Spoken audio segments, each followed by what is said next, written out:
கரூரில் 41 பேர் உயிரிழந்ததை வைத்து அரசியல் செய்ய நினைப்பவர்களுக்கு மக்கள் பதிலடி கொடுப்பார்கள் என கூறியுள்ள தவிக இணை பொதுச் செயலாளர் நிர்மல்குமார், அதிமுகவில் யார் தலைமையில் கூட்டணி என்றே தெரியவில்லை எனவும், கூட்டணியில் இருப்பவர்கள் யார் யார் என்று ஸ்டாலினிடம் கேட்டால் சொல்லக்கூட தெரியாத அளவுக்கு அத்தனை கட்சிகளை சேர்த்து வைத்துள்ளார் எனவும் கடிந்துரைத்துள்ளார்.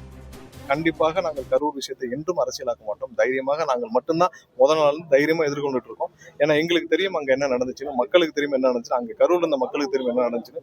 ஒவ்வொரு நிமிடமும் இதை வைத்து அரசியல் செய்ய நினைக்கிறவங்களுக்கு கண்டிப்பாக மக்கள் என்ன செய்யணுமோ அந்த தேர்தலில் செஞ்சு கொடுக்கும். ஒன்றும் இல்லை, நாளைக்கு நீங்க உதயநிதியாவோ இல்ல திமுக ஒரு தலைவர் திரு ஸ்டாலின் அவர்களோ போறப்போ உங்ககிட்ட இருக்கிற கூட்டணி கட்சியோட லிஸ்ட் சொல்லுங்க.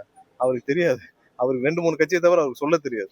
எத்தனை கட்சி கூட்டணியில் இருக்குன்னே தெரியாம எல்லாரையும் அள்ளி போட்டு ஒரு வண்டியில போயிட்டு இதை வைத்து ஒரு தேர்தலை சந்திக்கிறார். நம்பர் அரித்மெட்டிக் மட்டும் நம்பி இன்னொரு கட்சி யாரு தலைமையில் இருக்க கூட்டணியே தெரியல. இதுல யாரு சீட்டு கேட்க, அதிமுக பிஜேபி கேட்கணுமா இல்ல பிஜேபி அதிமுக கேட்கணுமா, மத்த கட்சி யார்கிட்ட கேட்கணும்னு தெரியல. எல்லாரும் மாத்தி சீட்டை அவனுடைய தொகுதி பங்கீட யார்கிட்ட கேட்கணும்னு தெரியாம எல்லார்ட்டையும் லிஸ்ட் கொடுத்துட்டு இருக்காங்க.